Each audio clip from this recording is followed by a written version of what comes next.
Harry and Meghan just bought a second home, a holiday home in Lisbon.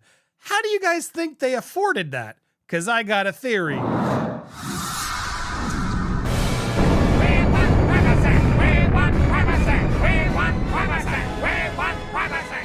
Welcome to Popcorn Palace. I am Andy Signor, and my goodness, you know, the charitable duo of Meghan and Harry just dropped a bunch of coin on a holiday home in Portugal, out in Lisbon. You know, one of those cheap homes. I'm sure they're real cheap out in Lisbon. I'm sure they got a real fixer-upper out there that costs them nothing, you know? How did they get this money? Where did they get this money? They have no new deals coming in that we know of. They're doing their charity work. Are they exploiting it from that? Cue Steph, the alter nerd. She gave me a tip off. She reminded me, and I think she's spot on. He just got a big inheritance, right? He got about 8 million pounds allegedly from the Queen now that he hit 40. Did Meghan Markle get Harry to spend his inheritance from the Queen to buy a second home in Portugal so she could get a golden visa? Because that's the theory I'm going with. And I think it's pretty sound. I want to hear what you guys think. Let's go through this one. All right. So yeah, this came in from Richard Eden over at the Daily Mail. And they said that when they were evicted from Frogmore out in Windsor, they were left without a home in this country. The California-based couple have, however, ensured they remain in the foothold of the side of the Atlantic, but now they've just bought a home in Portugal. They're not the only royals who have a Portuguese property, with Harry's cousin, Princess Eugenie, and her husband, Jack Brooksbank, owning a home in the Costa Terra Golf and Ocean Club, a luxury development of 300 properties by the sea in Melodies, south of Portuguese capital, Lisbon. You know, probably a really cheap property. Mr. Brooksbank works in marketing and sales for Costa Terra, so he gets money. Eugenie and her two sons split their time between Portugal and London. Must be nice. That's what rich people do. Harry and Meghan, though, where does the income coming from? The Netflix deal that they're not extending, the Spotify deal, that's gone. What actual work do these two do, aside from charitable efforts through Archewell? Well, the only other money that I can think of, and if I'm missing something else, let me know in the chat, is the potential inheritance money he got from the Queen. So how else could you afford such a home? And what a smart move to be near Eugenie to sort of cause more of a royal rift. I know Steph just put a video out. Check her video out over on Steph the Alter Nerd, because, you know, her whole theory is that this is just a way to attack the royal family further. While Eugenie has seemingly sided with the royals, many people have been speculating and still continue to think that Eugenie is more on Team Sussex. As I've done my research, it's a little bit of a debate going on back and forth depending on whose side you ask.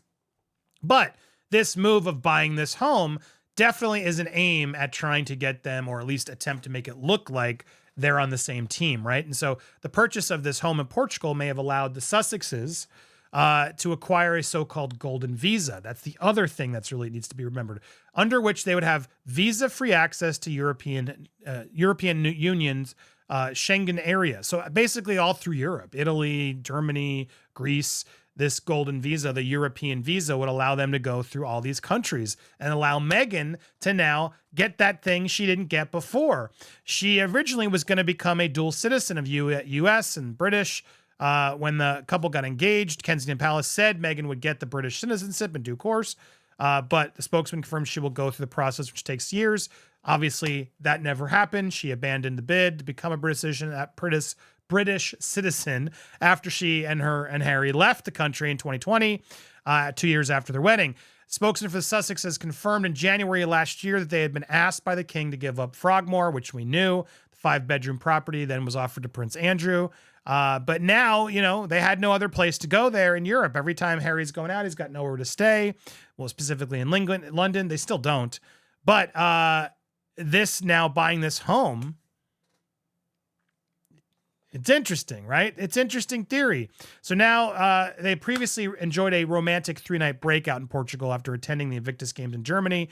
They've said to have flown to Dusseldorf to Lisbon before traveling south to Melodies in a mega secret operation. Sources close to the Sussexes confirmed that they had been to Portugal at the time. It was thought they'd stayed with Eugenie, who have visited their home in Montecito. But could they have been out there shopping or staying somewhere else that they were looking into?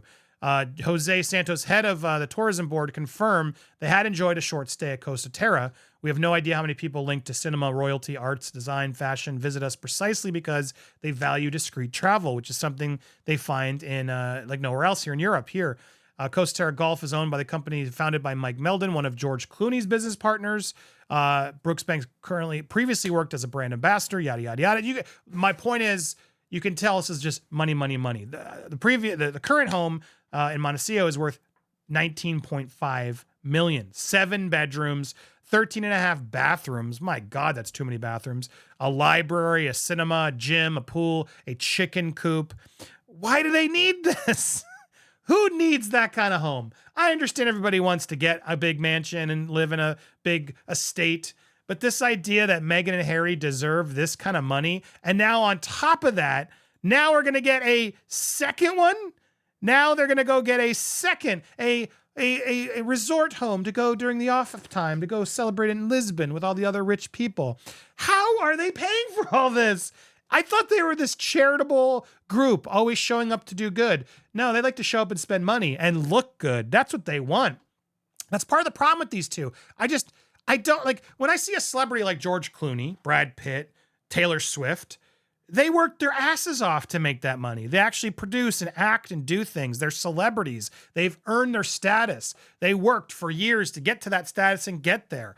What on earth have these two bozos done to deserve this kind of celebritydom and wealthiness? It sickens me, to be honest. I don't think they should be this elite. They don't deserve to be. And I'm so sick of them pretending to be and somehow still finagling millions and millions of dollars through royal inheritance and things to now make themselves seem like they're elite. And with their charitable organization, gives me pause. How much of Archewell is actually going to help them is the question I would have. It makes me nervous because this whole show up, do good. How much are they siphoning? Are they siphoning? I should say that carefully. I'm not accusing them of, but I got questions. Am I the only one who's got questions about how they're getting all their money? I want a bigger audit from these two who constantly exploit these charitable efforts to parade them around and get these freebies and get connections with other people. What's the actual income these two have? I mean, what is it? And then, okay, they get an $8 million inheritance, allegedly. That's the rumors, right? That's what people are talking about. So that would make sense why they would then get this house. So that's what they're going to invest in. Let's get another big mansion. How are you going to keep paying for this lifestyle? What are you two doing to pay for this lifestyle? I think the clock is ticking. I think the couple is in trouble. And I think there is more to this story that's going to unfold in the coming months, weeks, days, year. So you're not going to miss these updates as they come in. So make sure, if you haven't already, here to Popcorn Palace, hit that subscribe button, hit that bell for all alerts, and smash that like button. Also, I got big news. We're debuting a new series. It's going to be every Friday here for members of, well, actually, it's going to be members of Popcorn Planet. But as I've asked you to become members on Patreon, which encompasses both channels, you'll be able to watch it there as well. So if you're a member on Patreon or a member of Popcorn Planet, we have a new show called Popcorn Uncensored, and we'll be getting into a lot of details. And yes, I promise we'll be doing an episode here specifically for Palace members as well. But the bulk of them are going to be Planet stories. We're getting into Diddy. In fact, we'll be live publicly on Planet right now soon. So if you're watching, it might still be going on live. Come check us out and make sure not to miss our episode tomorrow at noon. If you're a member of Popcorn Planet, or better yet, on our Patreon, you'll get alerts in the member section. Friday at noon. Don't miss our first episode of Popcorn Uncensored. So excited for that. And more coming your way. So make sure you stay subscribed. Thank you guys so much for watching. Tell me your theories. Am I on to something? Is Steph right? Also, check out Steph's video. Appreciate her. Appreciate all you guys. Stay tuned for more here on The Palace.